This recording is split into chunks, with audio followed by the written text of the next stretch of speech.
ఏమండి, ఈరోజు శివరాత్రి కదా, గుడికి పోదామా? వద్దంటే గుడికి తీసుకొచ్చిర్రు. ఆల్రెడీ గుడి దగ్గరికి వచ్చినాం కదా, మళ్ళీ ఏంది డిస్కషన్స్? చెల్లొస్తుందని ఫోన్ చేస్తే వచ్చిన. అసలు నాకు రావడమే ఇష్టం లేదు. ఏమండి, సిరి అక్కడ ఉంది. అన్నయ్య, వదినా, ఏంటి ఇంత లేటు? చాలాసేపు అవుతుందా వచ్చి? వెళ్దామా వదినా? సరేరా వెళ్దాం. వదినా కళ్ళు తిరుగుతున్నట్టు. అయ్యో సిరి, ఏమైందిరా? సిరి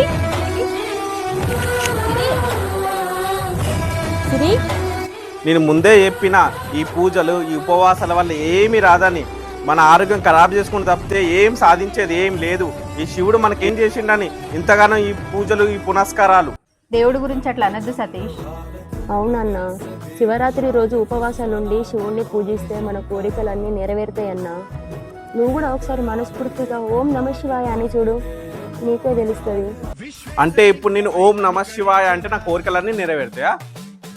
సిరి అంతలో చెప్తుంది కదా, ఒక్కసారి ఓం నమ శివాయ అని చూడండి, ఏం జరుగుతుందో. మీరంతలా అడుగుతున్నారు కదా, ఓం నమ శివాయ అంటాను, ఏం జరుగుతుందో చూద్దాం. ఓం నమ శివాయ, ఓం నమ శివాయ, ఓం నమ శివాయ.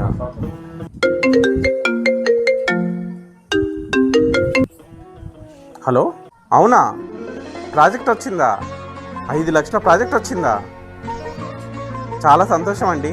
సిరి, 5 లక్షల ప్రాజెక్ట్ వచ్చిందట. చూసావా అన్న, ఎన్నో నెలల నుంచి పెండింగ్ ఉన్న నీ ప్రాజెక్టు ఒక్కసారి శివనామస్మరణం చేయంగానే నీకు వచ్చింది. అదే అన్న శివుని గొప్పతనం. అవును సిరి, నువ్వు చెప్పింది నిజమే.